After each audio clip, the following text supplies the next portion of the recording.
long, America's digital assets industry has been stifled by ambiguous rules, confusing enforcement, and the Biden administration's anti-crypto crusade.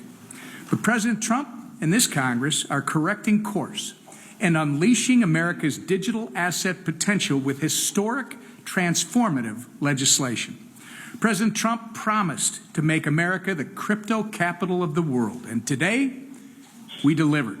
The Genius Act, the Clarity Act, and our Anti-CBDC Surveillance State Act deliver on the America First digital assets agenda by solidifying the dollar's dominance as the world's reserve currency, spurring innovation by creating regulatory certainty with clear market structure, and ensuring that any development of digital money reflects our American values of privacy, individual sovereignty, and free market competitiveness. Together, these three pieces of legislation set the stage for growth, innovation, and prosperity right here in the United States of America. I'd like to thank Chairman Hill, Chairman Thompson, and Chairman Stile, and my friend Dusty Johnson from, what's that state, South Dakota? Yeah, the Lesser Dakota? For their steadfast leadership, and I am very grateful for that, on digital assets in this great House of Representatives. And I'd especially like to thank the 45th and 47th President of the United States of America, Donald J. Trump. We would not be celebrating these wins today without his vision of America on top in the global digital economy. And with that, I'm going to turn it over to our Financial Services Chair, French Hill. There's a old expression in venture capital, which is that the average overnight success takes 10 years. And what you see before us is the work by staff in the House Agriculture Committee, House Financial Services Committee, staff in the Senate Banking Committee, that people have been working on for years. And so for the better part of 5 years, the members here, led by Whip Emmer, our colleague from Ohio, Warren Davidson, former chair, Patrick McHenry, that really set the stage for the success that we're having today. So it is not an overnight success. It's the result of hard work by staff and members on both sides of the aisle. The second old expression is that when you have that shot of unified government where the Senate, the House, and the White House are in the same political party, you have that rare opportunity to do big things. And this also is successful because, as Whip Emmer said, of the exceptional leadership from President Trump that wants fintech, digital asset innovation here at home as a part of his strategy to make America great again by bringing capital back here, pursuing innovation here, and leading in digital payments, just as we have for decades in global capital markets and in finance generally. So I have to say we're off to a really great start. And what an amazing set of partners I have with Brian Stile and Dusty Johnson and GT. And I want to say thank you from the bottom of my heart of what a great partnership it's been. And to my friends over in the Senate, thanks for doing some work. We're so grateful to Tim Scott as the new dynamic leader of the Senate Banking Committee, and my home state Senator John Bozeman, the new chairman of the Senate Agriculture Committee. They've been great partners. And bringing Genius over from the Senate, passing it in the House overwhelmingly today, 308 votes. Mm-hmm. And on Clarity, 294 votes.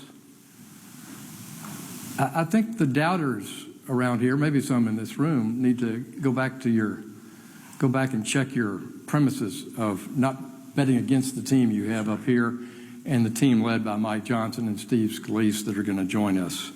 So I want to thank the Senate, thank my friend from college, Bill Hagerty, for putting together a great bill, finding 68 senators to vote for it. It's hard for the press corps to write the numbers, 6-8 for a vote in the Senate. So Bill delivered, and we have partnered with him to deliver here in the House, and now tomorrow, President Trump gets to sign into law his first of several bills to come that will help make America an incredible leader globally in digital assets. And with that, let me call on my good friend, my partner, my fellow Eagle Scout, G.T. Thompson, Chairman of the Ag Committee. Thanks, Ron. Hey, well, good afternoon and happy Crypto Day. Now, what a way to celebrate passing 3 great crypto bills out of the House of Representatives. And I love it because, you know, the naysayers, the folks that look at our numbers, you know, that place odds, that we're just not going to be able to get anything done. We have proved them wrong over and over and over. And Mr. Whip, we're not done yet, right? We got a long ways to go, but what a great success today. A success for America. You know, America was in the driver's seat and is known for Internet or Web 1.0, the Internet of knowledge. And then came along Internet 2.0, the Internet of things. And of course, you know, that's America. We were at the epicenter of that within the world.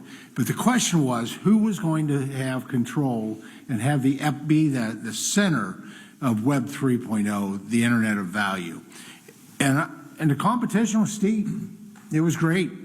Almost every nation in this world was positioning themselves to really be that home plate, that epicenter for the Internet of value. But you know what? With what we did today, we have proven the United States of America will be the epicenter of Web 3.0 with these 3 pieces of legislation. Legislation that was principle-based legislation. In the Clarity Act, it was based on, number 1, was protecting consumers.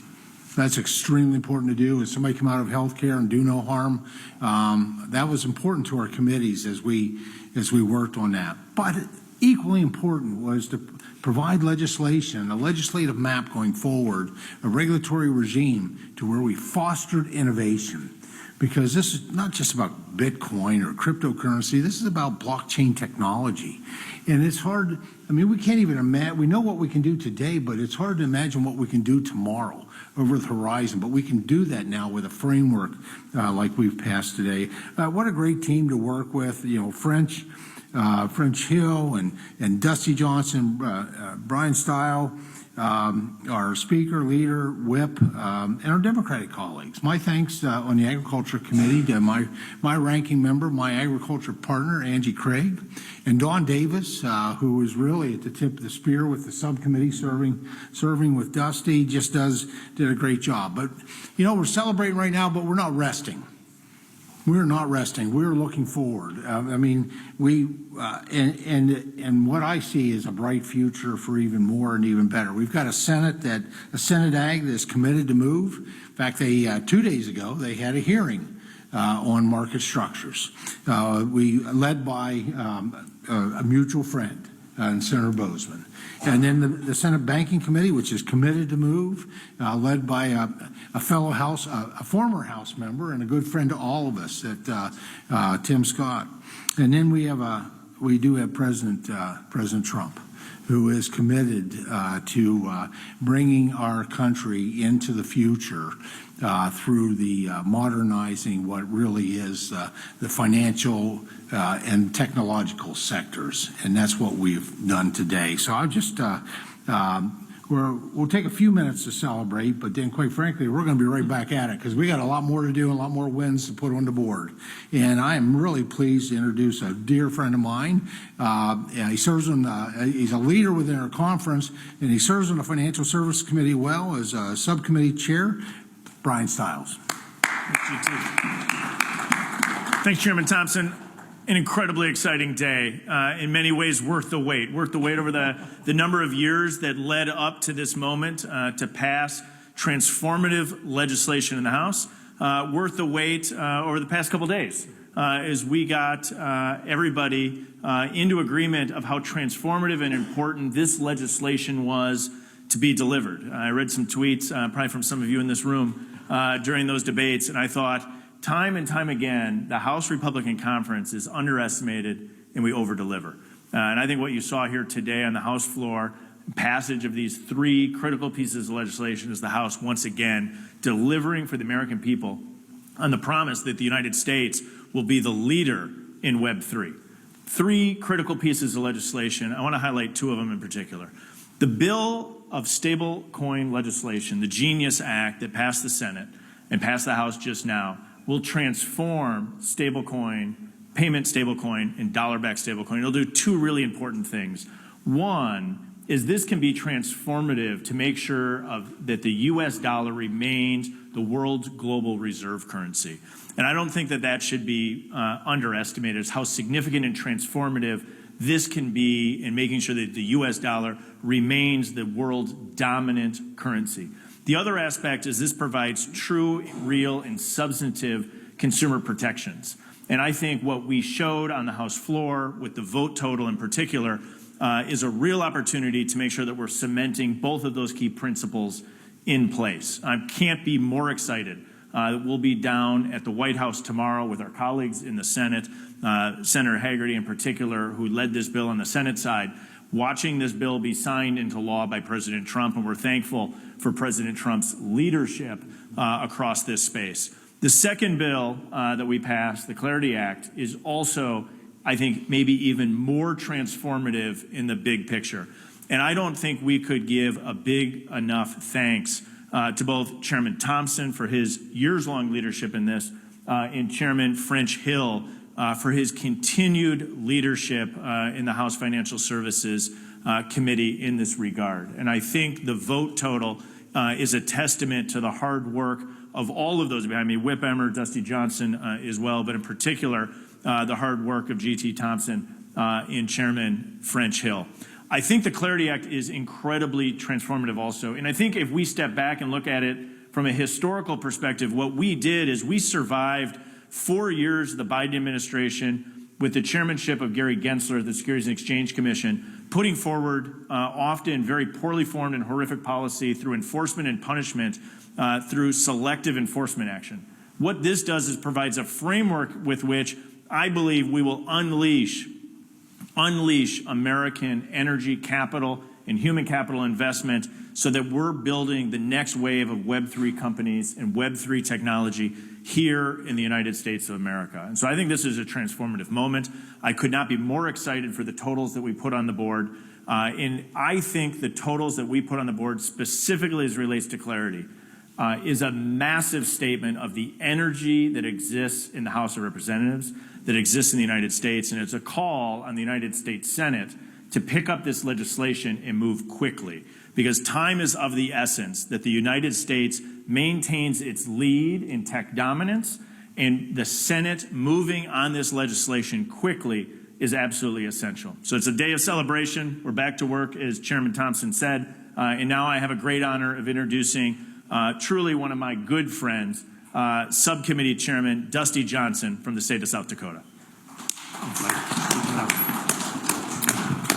There are plenty of lousy days in Washington, D.C., but today is a great day.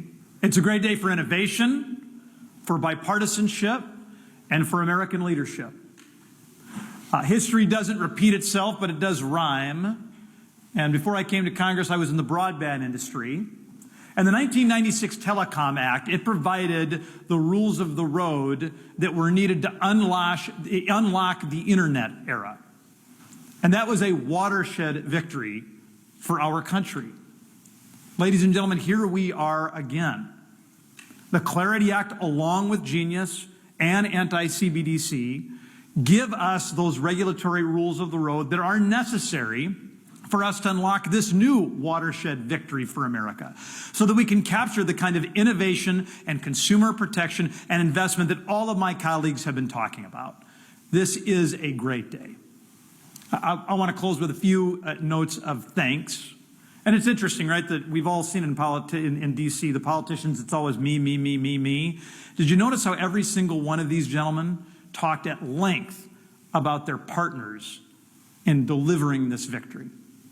And I want to lend my voices to their gratitude.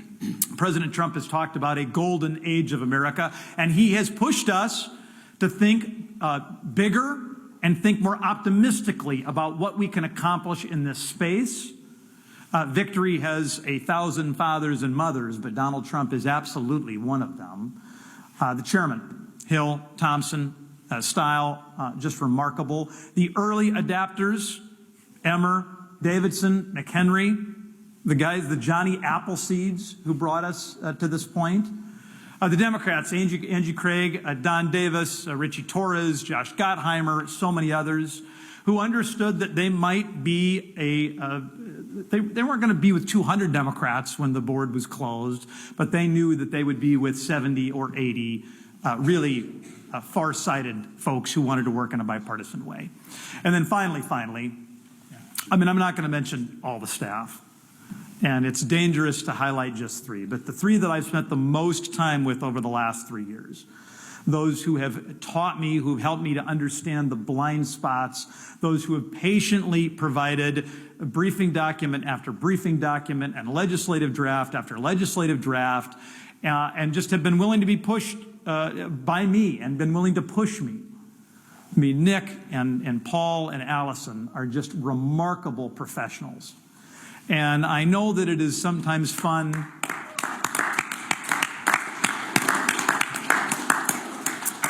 the American people are right to criticize a lot about Washington, D.C.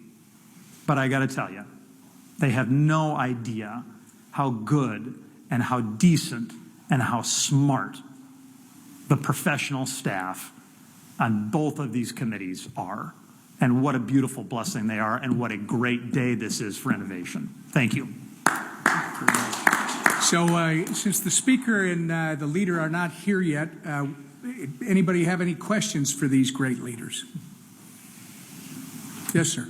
I remember last year, Chairman Hill, you and I spoke, and you were actually a little bit surprised about the support for FIT 21. And this goes back to something all of you guys have touched on. But for people who may not be following this kind of debate, how surprised should they be about the Democratic and Republican work on this, the collaboration you've had with both parties and both chambers?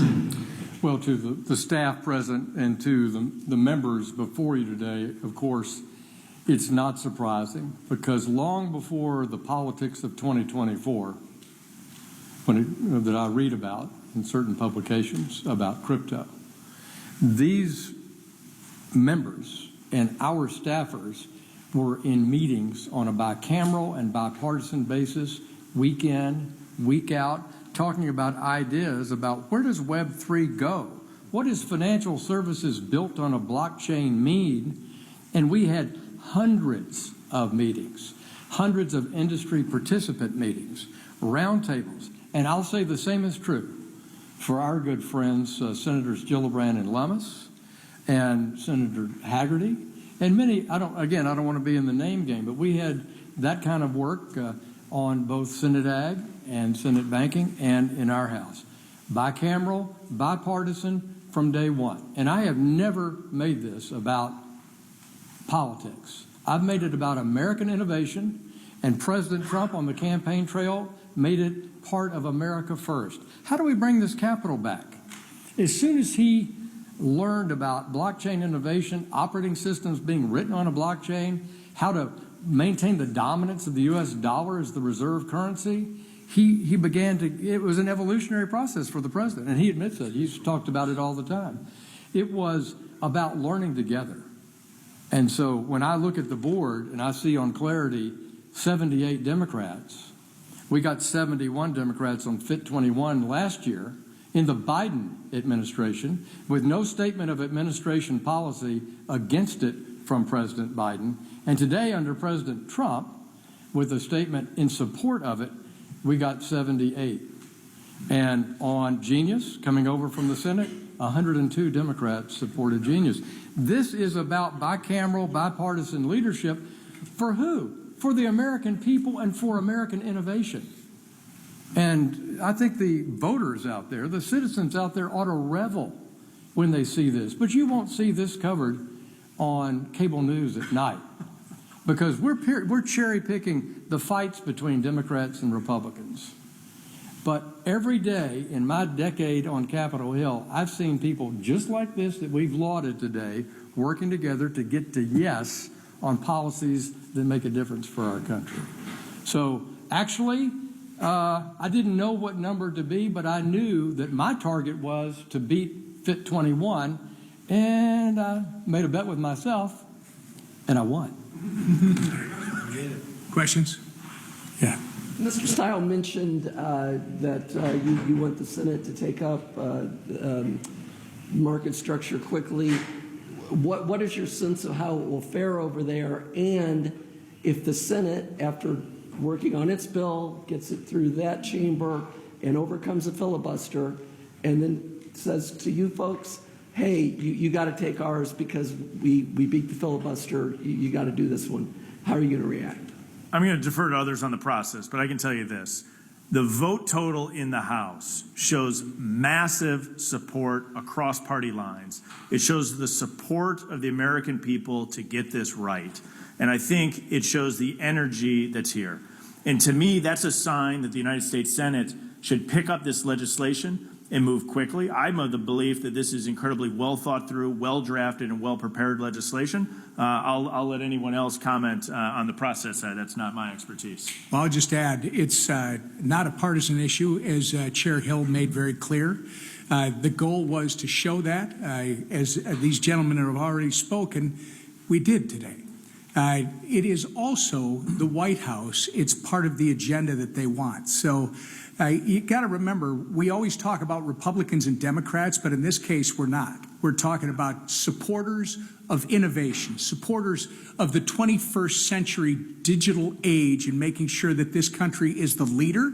And I think the Senate, they showed us they could move genius, one of the first things they've done in a long time, and they moved it expeditiously, and they did a great job, and we're all celebrating it. I think what you're going to see now, because they haven't had the history or experience with the market structure side of things, that's been a House effort for 4, 5, 6 years or more for some people.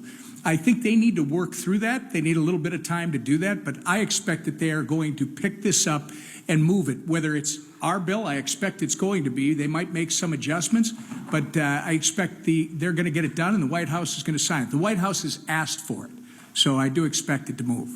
I mean, our bill's perfect. There'd be no You got something else? I don't want to belabor this, but I've spent as many hours in meetings with Democratic senators on this topic as I have Republican House members. This is about moving this policy forward, and while I think H.R. 3633 represents 6 years worth of work, has an extraordinary 294 votes in favor of it. This is exactly what I wanted to commit to Chairman Scott, Chair Lummis, Cynthia Lummis from Wyoming, who's the subcommittee chair, Kristen Gillibrand of New York, who's worked on this tirelessly for years, Haggerty and group, that we would deliver in the House, and we would deliver them a product that reflects ideas from the Senate, which we did in clarity. And so my recommendation to Senator Scott is, let's take up 3633, put it through your process. Obviously, it's open to amendment. That's a collaborative process. What's wrong with Washington is they're not used to a collaborative process. They're not used to bicameral groups working together. So, hello, here's a good example, and let's see what we can get done over the next few weeks. And I'm with Whip Emmer. This is a goal of President Trump, and the Treasury is a part of their effort to make America great again and get our financial markets into the 21st century. And I have every confidence that we'll work together. You want to add to that? Speak from an ag proposal. Well, I guess I will belabor the point. Yeah, do it. Yeah. Well, I think French actually hit on my first point. We didn't write this in a vacuum. We wrote this in a tripartisan way. Even beyond that, I guess, in a bicameral way. We worked with Republicans, we worked with Democrats, we worked with the industry, key stakeholders, folks that would be impacted or who are impacted in this digital asset ecosystem. Everybody was welcome to the table and has been going back on the agriculture side at least 7 years. Shout out to former Agriculture Chairman Mike Conaway, who really took the tip of the spear on this during his tenure as chairman of the House Agriculture Committee. And so this is not new to the members of the U.S. Senate. We've had members of the U.S. Senate write really good, nice things about the Clarity Act when it was pending. The other point I want to make is how important this is and why the Senate is just a necessity of it. We helped to refine the Genius Act within Clarity. Probably about 5 provisions that are in that are specifically meant to refine some points that needed to be a little bit of improvement, a little bit of refinement. And so Genius, which will be law tomorrow afternoon when President Trump puts his signature on it, needs clarity to pass, not just for those few points of refinement, but also because it's the infrastructure. It's the market infrastructure. As my good friend French Hill, and I'm gonna use this when I go back home, French. I can't help myself. You did such a great job of. No charge. Okay, I appreciate that. They compare Genius without clarity is like having a cell phone without cell towers. Clarity or Genius Act, or what will be Genius Law tomorrow afternoon, needs clarity to really do its full function. So, You got time for one more. A question for Chairman Hill. Actually, two questions related to the Fed. That's two. Only one question. Okay. No, go ahead. Sorry. The second one, I think he'll like. He'll take the second one. Then fine. If it's a cafeteria, I'll take the second plate. First of all, the president said yesterday that he would only fire Jerome Powell for cause. Do you think there's any circumstance in which the president could and should fire the Fed chair? As I've said many times, and I'm quoting President Trump and I'm quoting Treasury Secretary Bessent, he's not going to fire Jay Powell, and I don't believe he can fire Jay Powell. Jay Powell's term is up as chairman next spring. President Trump also has a vacancy coming up earlier in the winter that he can add a governor, and I think that's the bottom line. Any concerns about the rhetoric against Jay Powell, what that is doing to the markets? Well, I would be happy to meet with you offline and walk you through Lyndon Johnson's audio tapes from the Oval Office, or Richard Nixon's berating of Arthur Burns, or Ronald Reagan dragging Alan Greenspan into the office and sitting there silently while Jim Baker berates him, but I won't go through that historic premise. Having an independent monetary and an independent Fed created in 1913 by Congress does not mean the organization is not subject to criticism and critique. And so I think that's been a part of American history, certainly since the Truman administration. And then just quickly related to this legislation. That's a third one. Related to this piece of legislation, there was concern about the Fed establishing a centralized crypto bank. Those concerns have obviously been voiced. How real is that kind of situation? Is that something that you are concerned about? Well, I do believe Article 1, as I said on the House floor today, governs how the money is issued and the value of that money, and it's an Article 1 power. But I'm going to ask Whip Emmer, who has spent years studying this issue and thinking about it, who led our bill, to respond directly to that question. Yeah, I'm going to tell you, we do have a serious concern about it. In fact, the internal discussion over the delay of 30-some hours was related directly to that. It's interesting that over the last 5 or 6 years, some of the people in this room were writing articles about how the U.S. is falling behind in this space. Look at China. They have the digital yuan. They're speeding ahead of us. Well, nobody stopped to think about the fact that China has been using the digital yuan as a financial surveillance tool. They're building social scores on their citizens based on their purchases. The federal government should never have a central bank digital currency that could be used to surveil Americans' actions. The other thing I will tell you, the second your government does that, the traditional banking system is at risk, because you will suddenly have the government issuing bank accounts and all the rest of the stuff. That is not an American value. And again, unless and until they can create a central bank digital currency that is open, permissionless, and private with a capital P, it should never be a part of the government's toolbox, ever. Thank you all very much. Thanks.